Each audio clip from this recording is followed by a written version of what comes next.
Welcome to the Uncut podcast. I'm Pastor Luke. I'm Pastor Cameron. And this is the Uncut podcast, where we have uncut, honest conversations about faith, life, and ministry. We're sitting down to have this conversation today. And Cameron, you said you had a question. Mm-hmm. So I'm going to let you take over. Yeah. So it comes from... Well, let's back up a little bit. All right. I do have a question. You do have a question. I do have a question. But we'll preface it by saying we forever have not the argument, but the discussion as to who can do audiobooks and who cannot do audiobooks. Right? I hear a lot of people, and they're always like, oh, I read that book, and I read that book, and I read that book, and I read that book, and I read that book. And I'm like, where do you get the time to sit down and read these books? Right. And what they mean is, I listened to that book. Yeah. While I was driving or vacuuming or running on the treadmill or whatever. So, and I have always been not a person that can really do audiobooks. I wish I could, but I don't ever have the like focused time where I can sit down and actually listen to them. And then there's just something about like, I think I have this very deep seated latent fear that if I don't have the actual physical book in front of me that I can underline, I'm going to miss something or forget it or something like that. Were you like the guy in class who wanted to get everything down in your notes? Kinda. Yeah? Yeah. Okay. Kinda. Yeah. Yep. But I also recognize that I don't digest as much material as others do because of that. And so trying to change that. And I was like, okay, well, what are the, when do I have any time? The one time that I have like time where I don't normally need to think too much is when I'm at the gym. Okay. Not jiu-jitsu, right? Sure, yeah. Have When someone's trying to choke you out. Yeah, correct. Yep. You're not Can't have things listening. in my ears listening to... Not listen to the 7 habits of highly effective people while Right. someone's like got you in a chokehold. No, the art of war. But I go to the gym a couple times a week in the mornings, and so I was like, okay, I have Audible, I've got lots of credits on it, downloaded a few books, and so I started this week one of the books that we were introduced to at GLS, Leveling Up. Yep. That you are also reading. Yep. That the director of operations, Jessica, who works at Conduit, is also reading. Like, okay, that's the book that I will read. But we're going to change that language, all right? Because you're not reading anything. It's the book you're listening to. Anyway, so I downloaded it and started listening to it. It's good. It's a good book. Leveling Up by Ryan Leake. Yep. Really recommend it. So the question Yes. that I want to ask you. He's got some heavy hitting questions in there. So I'm like sitting here like I've read a couple chapters of the book and I'm like, which question is he going to ask? It's pretty much the first one. Yeah. Pretty much the first question. Right. And yeah, he does ask some pretty good questions, but what is success according to Luke Miller? It's a hard question. And we have to answer it according to Luke Miller. Yeah. Or according to Cameron Lightheart. Right? Yeah. Because everyone's definition is different. And it changes over time. Yeah. Or it can change over time, I guess I should say. Yeah. You know, he gives a couple examples in the book about how the definition of success that he had when he was a kid was that you had a unlimited minutes on your cell phone plan. Right. Yeah, if you were rich enough to have that. Yeah, because AT&T lets you talk free after 7, Verizon free after 9, and then there were some people who had unlimited minutes. Yeah, Or right. you could talk as much as you wanted to. I remember friends getting grounded for months because they went over their minutes during certain hours or whatever, and like racking up hundreds of dollars on their parents' cell phone bill. Yeah. I remember when it was a really like, I was like, wow. When there was it's actually my wife's family at the time had call waiting on their landline. Wow. So when you called in, it didn't ring busy. It actually rang, but you got a little beep if you were talking on the phone. Let you know you had another call in. You could click out of one call and come into another. Did they have like waiting music? Nope. No? It was just ringing. The phone was ringing. Ring, ring, ring, ring, ring, ring. Okay. But if you were on the phone, it would beep in your ear. Beep. So you knew you had another call coming in. Wow. Fans. You never experienced call waiting on a landline? No, I don't think we. You weren't very successful then, I guess. No. Also, we probably just weren't that popular. Anyway, I thought it was super cool. And so he gives some examples of what success meant for him as a kid. But the whole point here is like, okay, how are we? It's pretty difficult to determine a direction for anything in life that you want to pursue leveling up in. Yeah. Without a definition of success. Mm-hmm. So if you had to begin to define what it means, what success is, let's say professionally, as a pastor, and personally, as a person, what would it be for you? Man, it's a really interesting question because I've really wrestled with like, where does ambition sit in the life of a pastor? Like, that's always been an interesting question for me to try and wrestle with, of like, is this something I feel called to? Is this something I just want to do? Is this something that, like, is it okay to want to pursue whatever kind of success is? Like, kind of, is it okay to have ambition inside of my professional life, which is also my ministry life? You know, so there's always been that. So I've wrestled with that. Because ambition in that can look a lot like pride.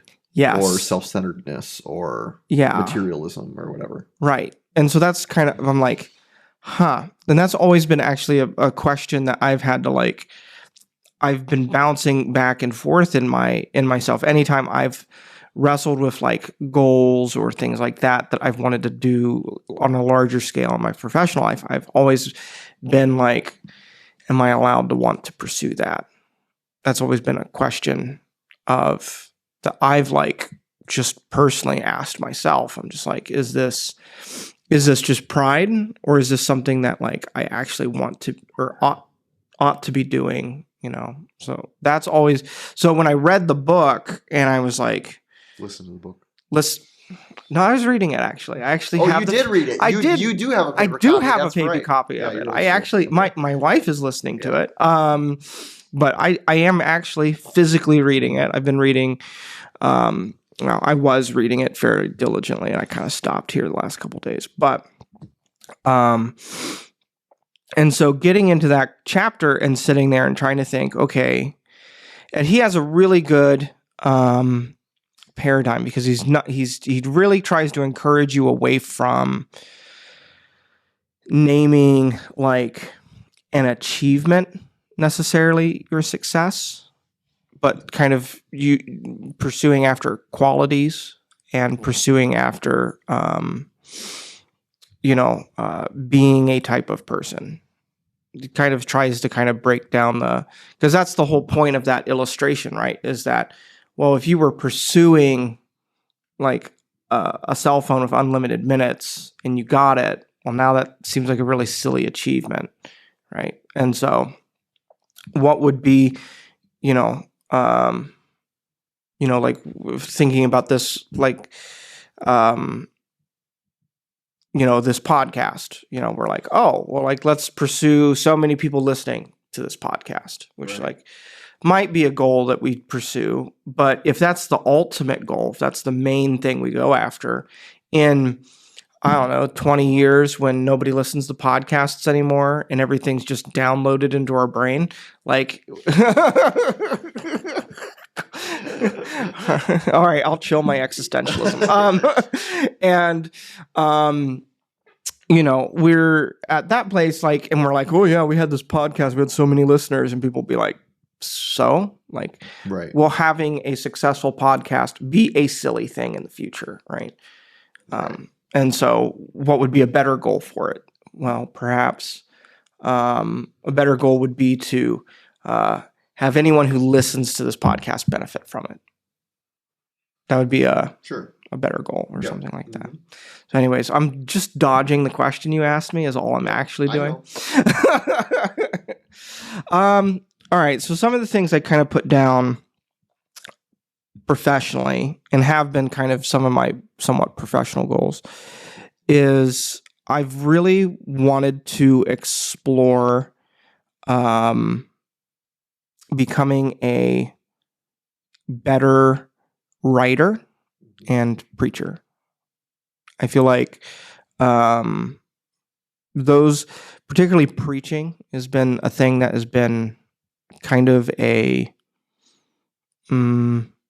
significant gift that has been affirmed in my life throughout years, even as I was pursuing ministry. While I was in Bible college, I would have professors who would pull me aside and say things like, you need to make sure that you get into a position where you get to preach.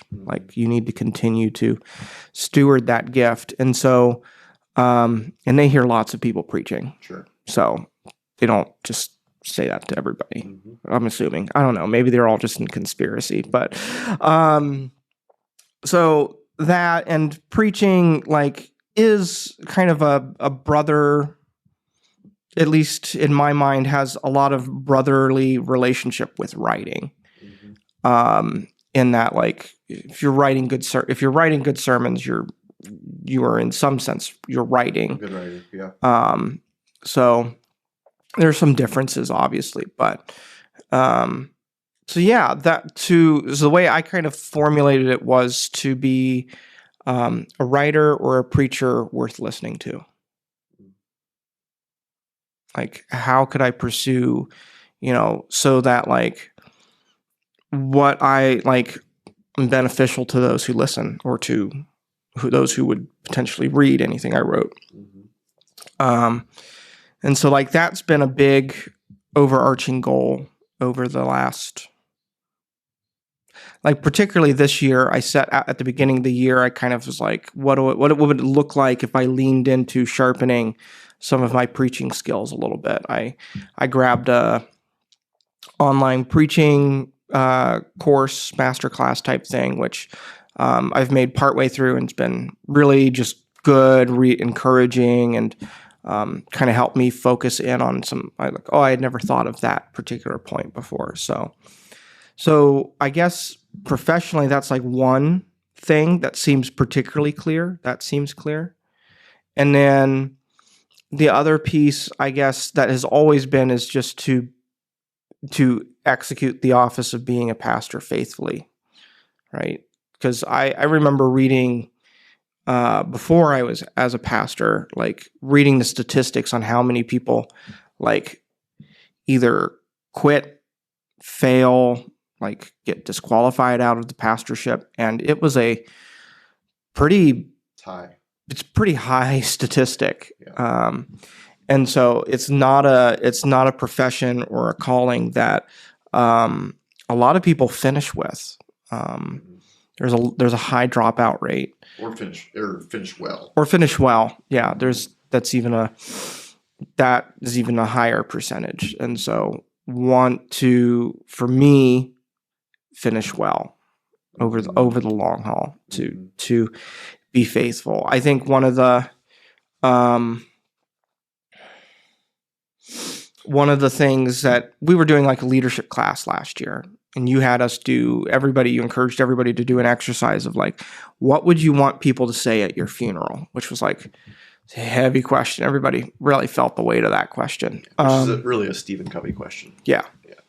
So, and I was okay, and for me, the way that plays out is even more than faithful pastor and more than a like writer or preacher worth listening to would be like he impacted my life in some positive way.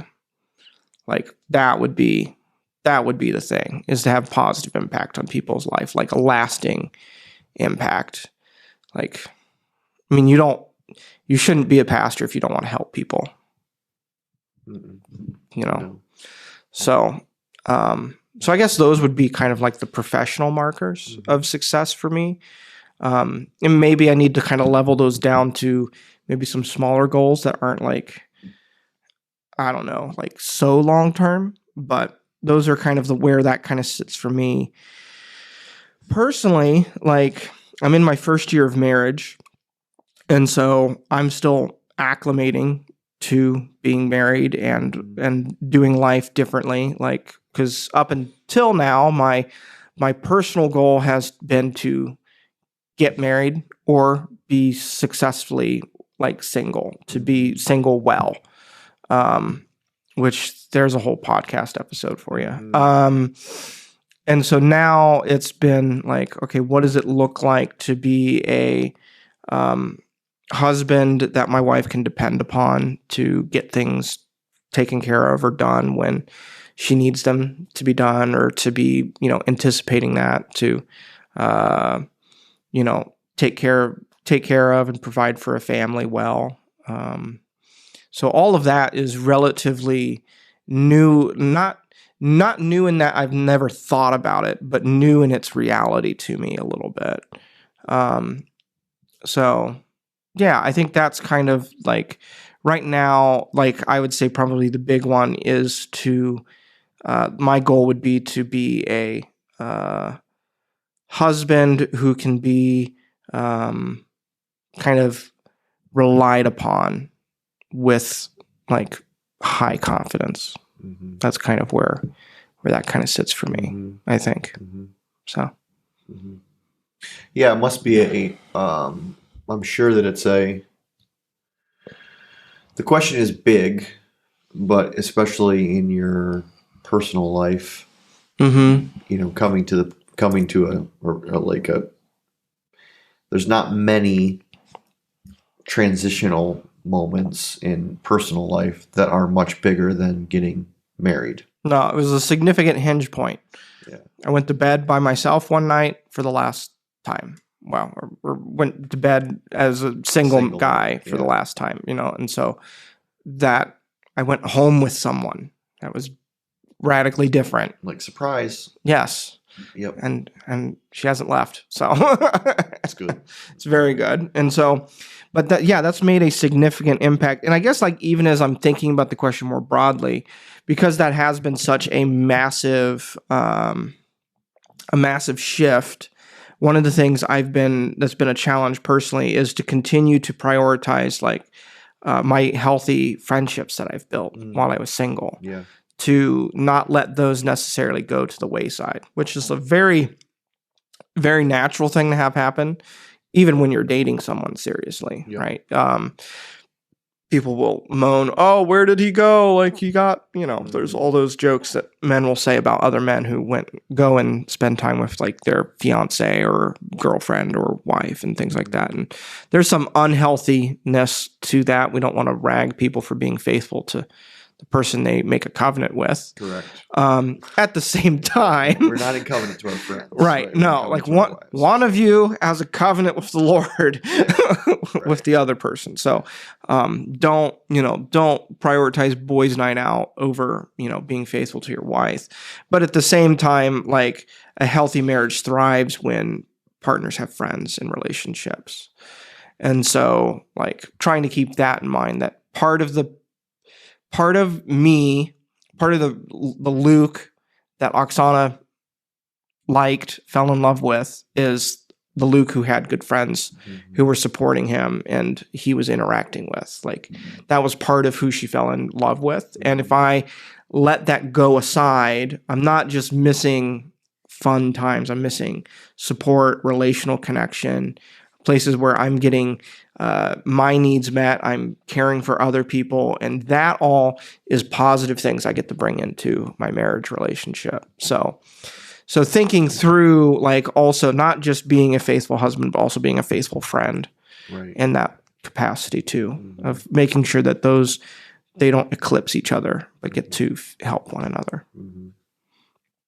I want to go back to your professional goals and Mm-hmm. like specifically around like being a writer or a preacher that is worth listening to or worth reading.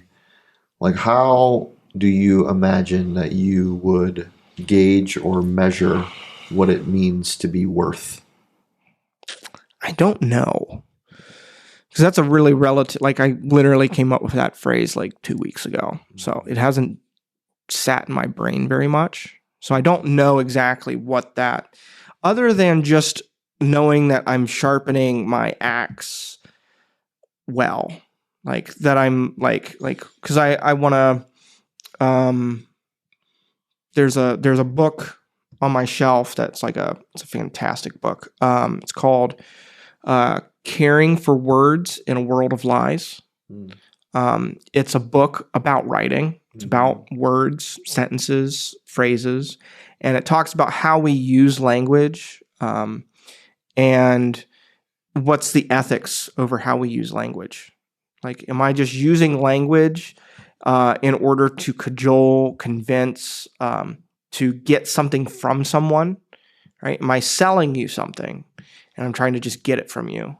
Or am I engaging in words and language in a way that's like actually treats you as an other, and we get to partake in this and have a true conversation? So it's reflections and stuff like that. So like, I want to read that, want to look at some books of like, I'd love to find like a resource that analyzes how C.S. Lewis wrote sentences. Because he wrote really good sentences. Like, if you want to get technical, like on the technical side of writing, like Lewis was a master at writing excellent sentences. Like, he really was good at that. And so like thinking through like, okay, how do I at the sentence level craft a good sentence? Not just a MLA approved sentence that, will make my teacher happy, but like is something that someone can read. So I guess there's a little bit of like, doing some judging myself, kind of like pursuing some of those technical aspects to see what can I learn and what can I do to kind of practice and be that.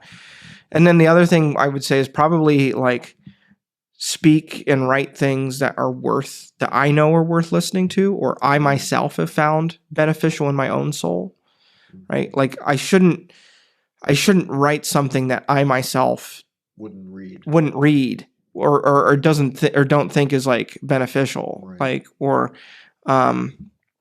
isn't contributing to the conversation in a meaningful way. Yeah. And so like that, Do you feel like you have a different writing voice than you have a, let's say, preaching or speaking voice? Like, when you write, what kind of voice do you feel like you... They're probably pretty similar, if for no other reason, because I've mostly just been writing sermons. And even in my sermon writing, when I manuscript, I do sort of just let form and structure kind of go, because in like preaching, like a really strong way to make a point is to kind of like do that bulleted list of thing. And the Lord was with them in the water and in the fire and in this, like, and right? Like, that's a really strong rhetorical thing to do when you're speaking, but doesn't translate very well into the written word. That's a little bit harder to do. So when I myself am writing a sermon, I'll kind of break what would be good written form in order to just write purely for the hearing. Right. Because that's the primary space where that's going to be used. Yeah. I'm certainly by no means like a John Piper. Like, if you ever listen to John Piper, you might as well have just read him. because he manuscripts, like his book writing is his preaching. And so if you were to ever read a manuscript of his, you wouldn't be able to tell the difference between a book he had written or a sermon he had preached. It's a smart use of his intellectual energy. Absolutely. Sure. I mean, that's how he's gifted, right? He's Dr. Piper, like that's how he does it. Yeah. But for me, I'm not smart enough to be an academic preacher, or I'm not like I don't think I could. You are. It's just not how you choose. It's just communicate. Yeah. It's just not my. It's not my jam. Mm-hmm. So, but Piper also thinks she shouldn't tell jokes in her sermons. Yeah. So. Well, Piper's a.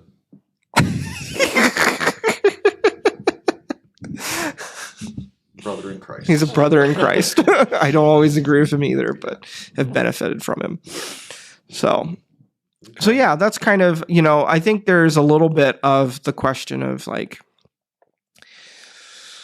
I don't know, I guess like the unanswered or the untouched question I think your original question was getting at is like, is there a numeric value behind like how many people would read or listen? No. No? No. Okay. No. I mean, because there are, I have similar definitions of success. I think mine have changed over the years. And I wouldn't say that they're, I don't want to say like from a patron, I don't want to say it so patronizingly. I don't want it to sound patronizing when I say that, now that like I've been preaching for 18, almost 19 years now. Right. And in the span of that preaching, you do a lot of writing and you do a lot of reading, and your gift changes, and the way that you preach changes, and the way that you view preaching changes, mm-hmm. And how you preach changes. Everything changes. Yeah. You're kind of in an evolution, so I don't think that there's not looking for a numeric number or anything like that, because I also like have a similar desire to write. I think actually that I am probably a better writer than I am a speaker.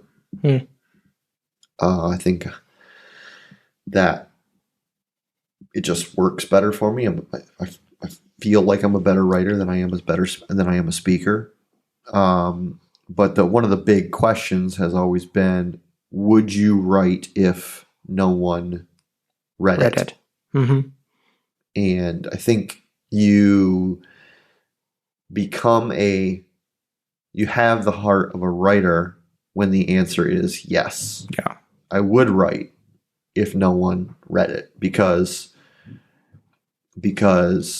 the reason I write is because there's something, God has planted something inside of me, and this is the way to get it out. Now, obviously, I think every writer wants to be read. Sure. Yeah. I want to be read. Yeah. As I write. But I don't think that success, is measured in any number of readers or listeners or anything like that. I think that's actually a fairly poor definition of success, because it stands kind of in the same place as everything else. Well, okay, so if you say that I have a goal of being a writer that sells 10,000 books, what happens when you sell 10,000 books? Yeah. Are you done writing at that point? Right. Or do you understand the task of writing or the goal of writing to be something different than the numeric, which was the root of my further question about like, well, what does it mean to be a writer worth reading. Yeah, because because when you look at like if you Google and you go and look at some of the stuff that what does it take to be a New York Times bestseller? Like Your church has to buy thousands of books Thousands and of put them in the closet. yeah, Here. yeah. I think you have to sell upwards of $5,000 or 5,000 copies in one day or something like that, which is a massive amount of books to move in a single day. And in order to do that, there has to be such a marketing machine behind you. It's a little bit and sometimes this is the other thing too, is that you have to be willing to write the book that will sell, not the book that you maybe want to write or want to read or feel like you ought to write. And so you very quickly will, you can chase the number, but is that what you want, right? At the end of the day. And right. I don't think it's necessarily what I want. And besides, the best advice I saw was if you want to sell a lot of books, you should just be a good writer. Yep. Focus on that. Yep. And if that follows, then good for you. But, that kind of... You need to write about things that you want to write about. Right. I can't tell you how difficult it is to preach about things I don't want to preach about. Yeah. Right? It's impossible. You really can't as a preacher. And so to, imagine writing about something that you don't want to write about or something that you don't have passion for or not interested in or haven't experienced or something like that. It becomes a really just difficult, trudging type of work. Yeah. At that point. You end up you have to push through the resistance, which might be your flesh or might be our it might be any number of things. Yeah. So what then are what you want to be a writer? How do you conceptualize? Is that one of the big things that you conceptualize as a goal of success in your professional life? What? No, I don't. I think that writing can be a tool that is used to pursue how I feel about what success is. Because to use the funeral analogy again, I think it's an important analogy, and simply because it does, I think it does get down to the root of what we want to be known for. Yeah. And that's really what you're talking about with success. What are you going to be known for? Yep. Right. And there's really two places that I want to be known for, or to be known. I want to be known in heaven, and I want to be known in the lives, minds, hearts, and memories of my wife and my kids. And then by extension, my grandkids. And I was thinking about this as I was,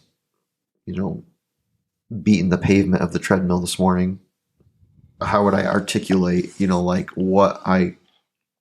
what really is my truest heart desire for my ministry and my calling? And, I would say first personally is,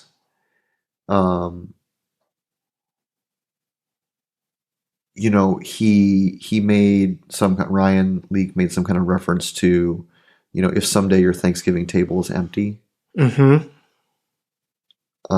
you probably have not reached any worthwhile level of success. Yeah.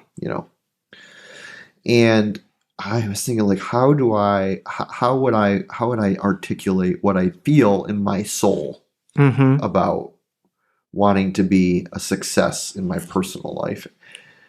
And the only way that I really can feel I could say it at this point, and it's really young and fresh, and probably would change if I had some time to sit with it, is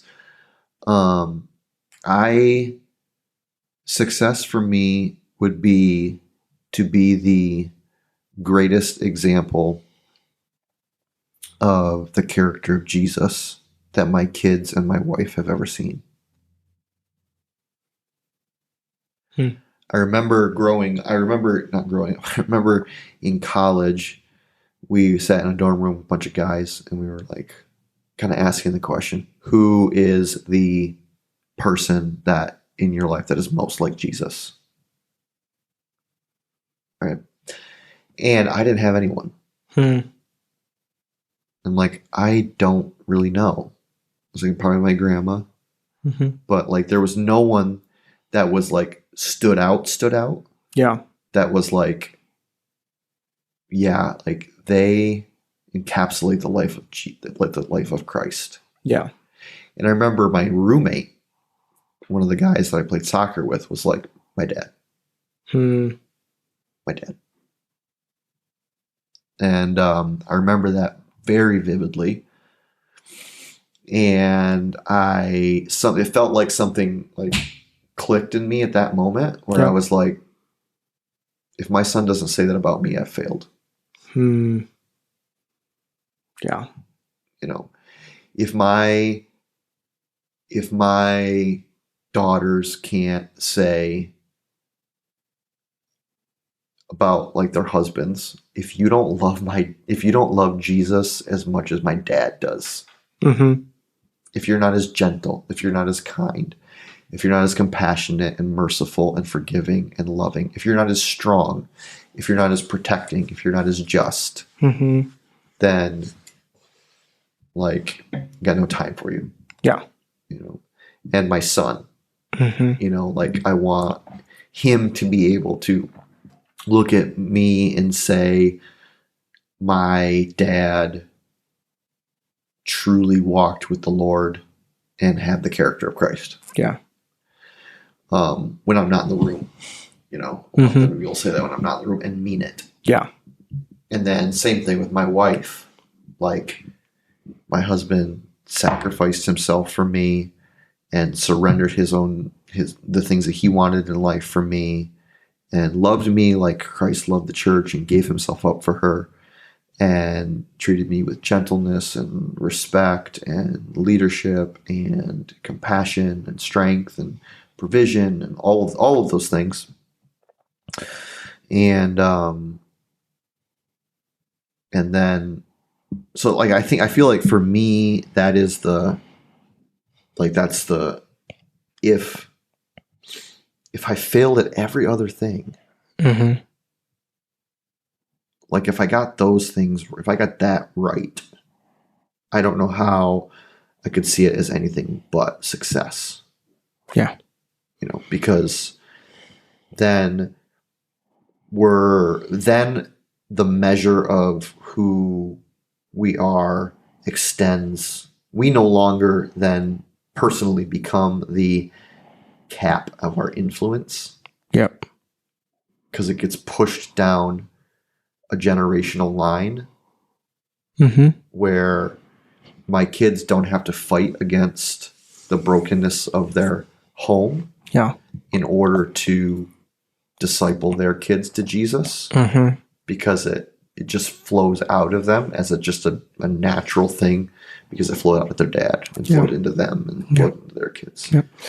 Well, how many people can we even sit here and think of who had all the other kind of measures of success we could think of, but then either posthumously or later in life, their family rats them out as like, yeah, you think my dad's great, but you didn't see how much of a terror he was at home.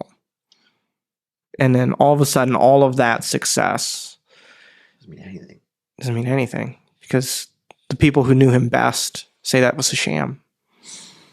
Yeah. Mm-hmm. Doesn't mean anything. Oh. Professionally speaking, I do have ambitions to be an excellent writer, to be a pastor of pastors, But similar to the personal is like, I was searching for language for this earlier today, and I was like, how would I describe that? And within the context, or within the reality that we as pastors are not responsible for people's salvation. Yep. Right? That the Lord is the one that works salvation unto others. Right. And it is the Lord that saves. It is not us that saves. Right. As much as we joke, we can't drag them into heaven. Exactly. Yeah. Right. But we have a role. Yeah. Obviously, we have a role. Right. You know? And I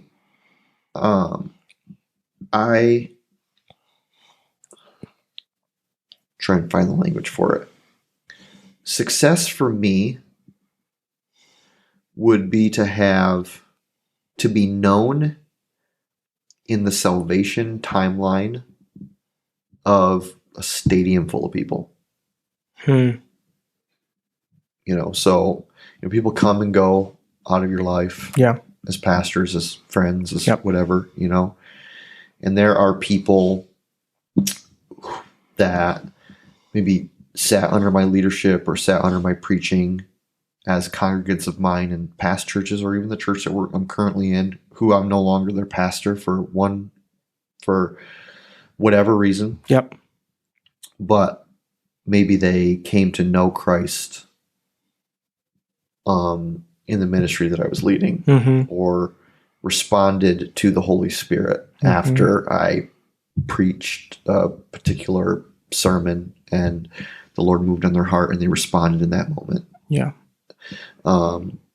And or maybe it was a conversation that I had no idea was like impacted them. Right. Or something that I said or something that I did, and I had no idea that it impacted them at all. And I never will know this side of heaven.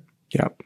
But that when I get to heaven, the Lord in His grace, I'm not shy to say this, like as a reward, will say, that's the stadium full of people that have you somewhere in their salvation timeline. The history of like how they came to be here. And to do that, because each pastor is a little bit different, right? Yeah. And so to say, okay, well, if that's the measure of success, then what are the tools you're gonna use to plunder hell and populate heaven? Right. And I would like to be I would like to provide a faithful and authentic presence for people, where they can experience life change. Yep. Like hold an authentic space for them. Yep. And be a presence for them. That makes that transformation possible. Yep. And in the midst of holding that space, I would like to I take the word of God and I'm able to proclaim it and articulate it in a way that draws people to faith in Him. Yeah. Faith comes by hearing the word of God. So, and I think that as I continue to like grow in ministry and in trying to be a little bit more self-aware and understand my like who I am and who I am not, right? Like holding a place of like authentic presence, an environment for people where they feel safe and heard and seen, an environment where they can easily respond to the proclamation of the gospel, is, I think, one of the ways that God has primarily gifted me, or just helped me to be to not screw it up every single time. You know? But I think also that there's part of that I get a sense that there will be a season in my life where writing is more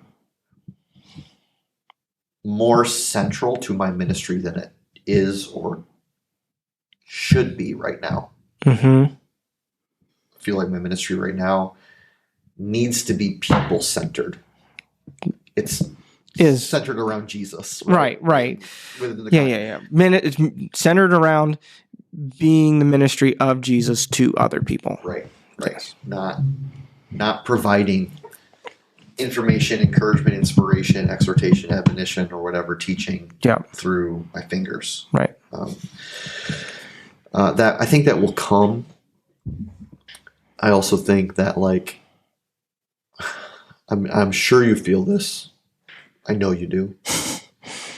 Is that writing feels like the scariest adventure through imposter syndrome that I ever would experience, even more than preaching for some reason. Yep.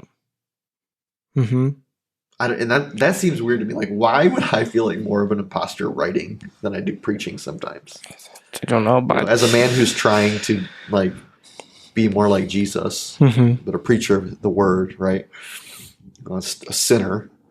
But yeah, the thought of writing fills me with such significant dread over, like, who in the world would believe a word that I have? Who am I? Right? Yeah. So, and that's part of I think the fear that keeps me from writing now. But I do think maybe that I think that there will be a season in the future of my life in ministry. Maybe that season's next year, or maybe it's in retirement. I don't know.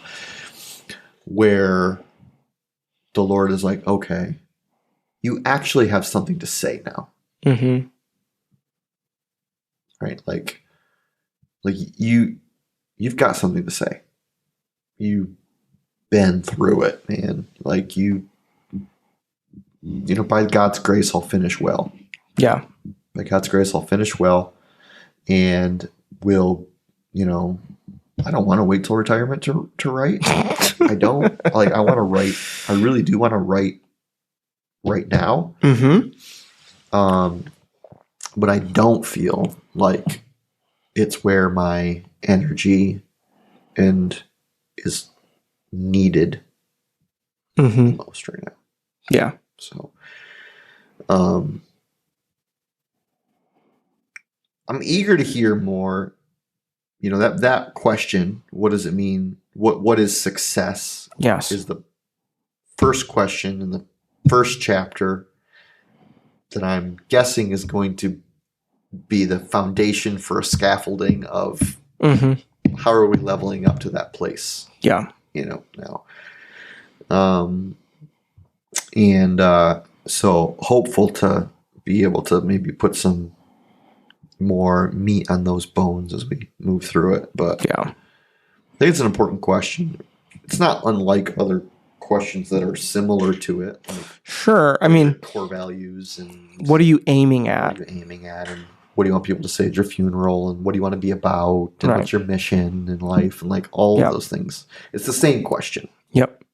It's just couched in a little different language. Yep. So probably not dissimilar from questions that our listeners or viewers have thought about or been asked, or that we've been thought about or been asked or whatever. Right. But it takes, like, the thing is it's worth asking those questions again, because we are so, I am so easily distracted. Yeah. I will say yes to the thing that comes down the pipe without wondering, is this actually the thing that I'm supposed to say yes to? Mm-hmm. And so sometimes we need a moment of clarity to stop and say, all right, what am I am I on course?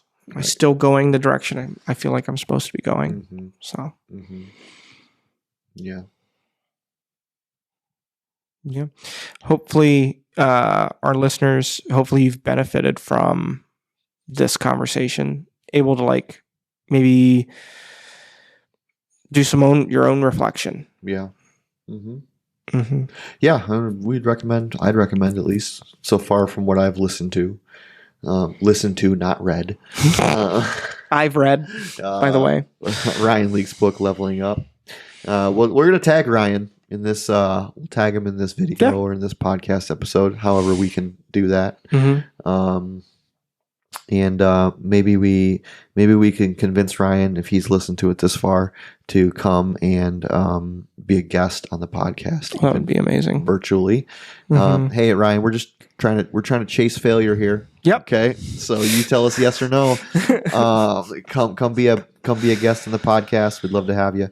And as always, if you are listening or watching and you have questions that you feel like you'd like to hear us ramble on about for 51 minutes and 07 seconds, you can send those in to our texting line, 716-201-0507. You can also comment anywhere that you're watching this. Please rate the podcast wherever you're listening to it. Like it. Press the thumbs up button. Yeah. Share it if you can. Social media platforms, whatever, and then subscribe to whatever you're listening to. So. Yeah. If you give us, if you make a recommendation of a podcast to a friend and you choose to recommend us, like that would be a high honor to us if you did that. Yes, we would love that. So I think we've been sitting at the high 30s subscriber mark. Yep. The measure of success for us this week is to get past 40. There we go. So, have your moms and dads subscribe to us. Yep. All right. Thanks for listening. We will talk to you next week. Yep. We'll see you then.